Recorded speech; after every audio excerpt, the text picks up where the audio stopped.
جی ناظرین، کل supreme court of Pakistan میں فساد فی الارض کے معاملے پہ ایک معاونت طلب کی گئی ہے اسلامی شریعہ کونسل سے کہ کورٹ کو بتائیں کہ فساد فی الارض کا کیا مطلب ہے۔ کورٹس جو ہیں فیصلہ کرتے وقت اس پرنسپل کو کس حد تک انٹو پلے لا سکتی ہیں۔ یہ سارے معاملات کافی عرصے سے چل رہے ہیں۔ مثلا ریمنڈ ڈیوس کا جو کیس ہے اس کے اندر قصاص اور دیت آرڈیننس کے تحت جو ایک دیت دی گئی اور ریمنڈ ڈیوس یہاں سے بچ کے نکل گیا۔ شاہ رخ جتوئی کے کیس میں بھی اس طرح کا معاملہ آیا۔ اس سے پہلے بھی بارہا ایسے کیسز ہیں جس کے اندر لوگوں کا مفاد وابستہ ہوتا ہے اور بعض اوقات مائنرز کا مفاد وابستہ ہوتا ہے اور ان کا گارڈین جو ہے وہ ایک دیت لے کے معاف کر دیتا ہے اور اس بنیاد پہ جرم کرنے والے کو سزا نہیں ملتی۔ دنیا بھر میں ہینیس کرائمز جو ہیں ان کے بارے میں اس طرح کا رویہ نہیں ہے، لیکن اسلام کے اندر قصاص دیت آرڈیننس کے تحت بالکل یہ ایک پرنسپل ہے کہ جو ورثاء ہیں مرنے والے کے وہ بغیر کسی معاوضے کے جو جس نے جرم کیا اسے معاف کر دیں یا کوئی معاوضہ لے کے۔ اس کے پیچھے بھی ایک وجہ ہے، وجہ یہ ہے کہ مرنے والا تو مر گیا اور اگر جو اس کے ورثاء ہیں اس کو کوئی کمپنسیشن مل جائے تو شاید ان کا باقی زندگی گزارنی آسان ہو جائے۔ اگر وہ نابالغان ہیں تو پڑھنا لکھنا، اگر بیوہ ہے تو اس کے روزمرہ کے اخراجات وہ میٹ کر سکیں۔ تو اس معاملے میں بالکل قصاص دیت آرڈیننس کے تحت جو ہے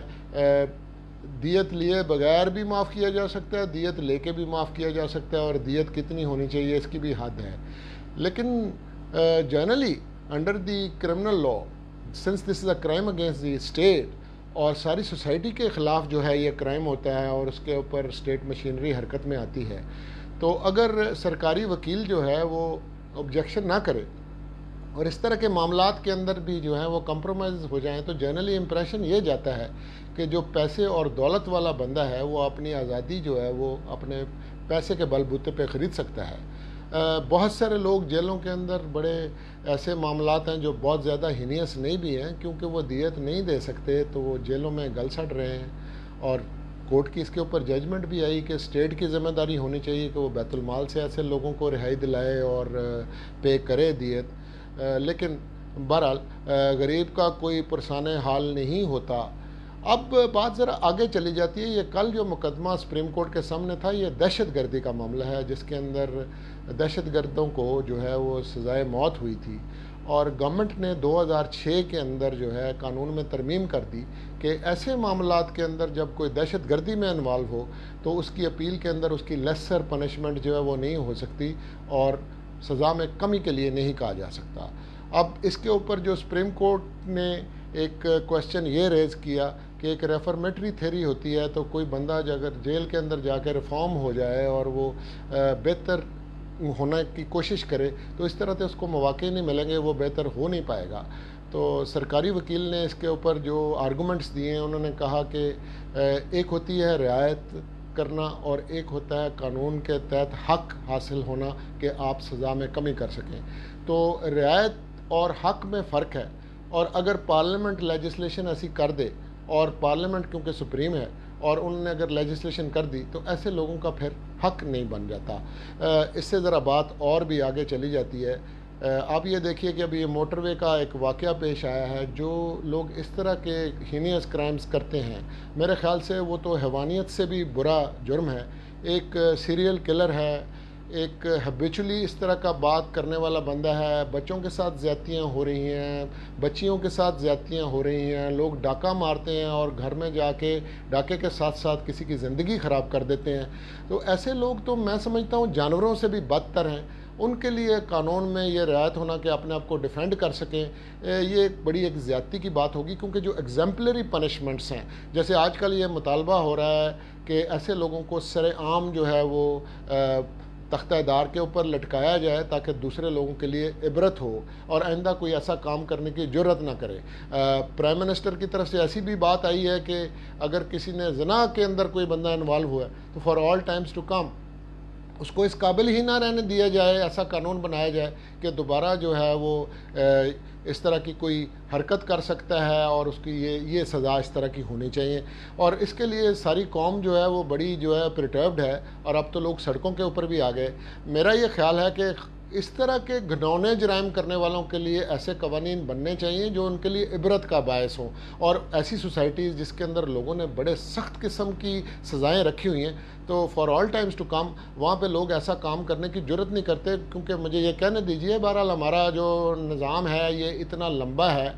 یہاں پہ انویسٹیگیشن اتنی کمزور ہوتی ہے، یہاں پہ جو طاقتور ہے اس کے خلاف کوئی گواہی دینے کے لیے تیار نہیں ہوتا، یہاں پہ پروسیکیوشن بھی کمزور ہوتی ہے، اور عدالتی نظام بہت لمبا ہے. وہ اتنے لمبے عرصے میں وہ جو لوگ ہیں وہ بڑے پوتر اور پاک صاف ہو کے پھر آ جاتے ہیں، اکثر ان کو بیل بھی گرانٹ ہو جاتی ہے. ابھی یہ دیکھیں اسی مقدمے کے اندر جو موٹر وے والا ہے، جو 2 الائیڈ ایکیوزڈ ہیں، ان کے بارے میں یہی بات آ رہی ہے کہ وہ پہلے بھی بہت سارے ایسے معاملات کے اندر ملوث تھے. تو یہ نظام ہمارا اس طرح کا ہے کہ ایسے لوگوں کو بھی باہر آنے کا موقع مل جاتا ہے، اور وہ پھر ایسے بار بار جو ہے جرائم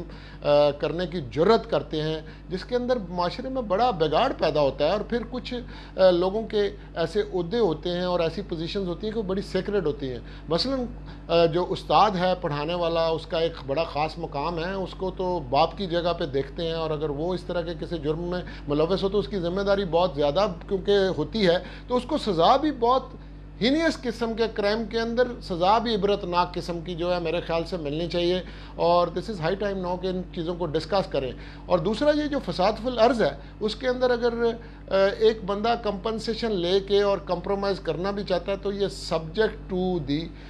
ڈسٹرکٹ اٹارنیز آفس، اور جو پروسیکیوٹر گورنمنٹ کی طرف ہیں ان کی بالکل ایک ذمہ داری ہے کہ وہ ایسے معاملات میں کنسنٹ نہ دیں. کیونکہ بہرحال یہ crime against the society at large ہے، تو ایسے لوگوں کو ضرور جو ہے نا پھر بھی سزا ملنی چاہیے. ہر معاملے کے اندر لوگوں کو جو ہے معافی کا رجحان جو ہے یہ کوئی اچھی بات نہیں ہے. ٹھیک ہے، ماڈرن ورلڈ والے بہت ساری باتیں ایسی کہتے ہیں کہ جی اب لوگوں کو پھانسی کی سزا نہ دی جائے اور یہ بہت برا ہے. ہر جگہ کے کوئی معروضی حالات ہوتے ہیں. اب بھی دیکھیے کہ اب نیوزی لینڈ کے اندر جس بندے نے یہ دہشت گردی کی ہے تو انہوں نے اس کو بڑی سخت قسم کی سزا دی ہے، اور جس طرح کی مانیٹرنگ کا پرنسپل لگایا ہے تو اس کی تو باقی زندگی جو ہے وہ زندہ رہنے سے بھی بدتر ہو گئی ہے. تو ضرور فساد فی الارض کی یہ ڈیفینیشن جو ہے وہ ہونی چاہیے، اور علماء دین سے بھی اس میں معاونت اگر سپریم کورٹ نے طلب کی ہے تو بہت درست طلب کی ہے. اس کے اوپر ایز امائکس کیورائے ٹاپ کلاس لائرز کو بھی بلانا چاہیے، تاکہ ونس فار آل یہ اسٹوڈنٹ آف لا جو ہیں وہ یہ سوال پوچھتے ہیں کہ کیوں یہ اونچ نیچ ہے، خاص لوگوں کے لیے خاص قانون کیوں ہے. اور پھر جس کے پاس پیسے بہت زیادہ ہیں وہ وکیل بھی اتنا بڑا ہی کر لیتا ہے، اور جو بڑا وکیل ہے وہ پھر راستے بناتا ہے اور اس کے اندر سے کوئی نہ کوئی لکوناز نکالتے ہیں. اور خاص طور پہ لمبا کرنے کے بعد جو ہے وہ ایسا بندہ ہے کہ آج کا جو ظالم ہے وہ کل مظلوم ہی بن جاتا ہے، اور پھر یہاں پہ سیاسی وجوہات پہ بھی لوگوں کو سپورٹ ملنی شروع ہو جاتی ہے. اب ایسا وقت آ گیا ہے as a society, as Pakistani, ہمیں یہ سوچنا چاہیے اور قانون کی انٹرپریٹیشن اس طرح کی ہونی چاہیے کہ ہر بندے کے لیے قانون جو ہے وہ برابر تو ہوتا ہے اور ہونا چاہیے. یہ نہیں ہے کہ ایک طاقتور جو بڑا بدماش ہے یا زیادہ پیسے رکھتا ہے اس کے لیے قانون اور طرح سے ہو اور چھوٹے بندے کے لیے قانون اور طرح سے ہو. اور پھر جرائم جو ہیں ان کو بھی دیکھنا پڑے گا کہ جو اتنے گھنونے قسم کے جرائم ہیں ان کے اندر بالکل خاص سزائیں ہونی چاہیے، اور ہمارا قانون جو ہے وہ بھی تبدیلی مانگتا ہے، اور کورٹس کو بھی اس کی انٹرپریٹیشن جو ہے وہ جدید طور پہ کرنی پڑے گی. ابھی ایک سو موٹو جورسڈکشن کے اندر سپریم کورٹ کے اندر کیس بھی پینڈنگ ہے کہ ہینیس کرائمز کے اندر کس حد تک جو ہے وہ کمپرومائزز کیے جا سکتے ہیں. اور پھر اسپیشل لاز بھی ہیں، بعض اوقات آپ اینٹی ٹیررسٹ ایکٹ کے تحت دفعات لگاتے ہیں تو وہ کمپاؤنڈیبل نہیں ہوتے اور اس میں کمپرومائز نہیں ہو سکتا، جبکہ عام لا کے اندر جو ہیں وہ کمپرومائز ہوتے ہیں. اور ہم نے دیکھا ہے کہ بہت سے معاشروں میں جہاں پہ سزا بہت سخت ہے تو آج کے دور کے اندر بھی خاتون جو ہے وہ آدھی رات کو بالکل محفوظ طریقے سے اپنی جگہ پہ جو ہے پہنچ جاتی ہے. تو یہ ایک خوف کا عالم ہو گیا ہے. تمام کے تمام لوگ جو ہیں وہ ڈر گئے ہیں، کیونکہ بہرحال اس معاشرے کے اندر آدھی سے زیادہ خواتین ہیں اور انہوں نے بہت سارے اپنے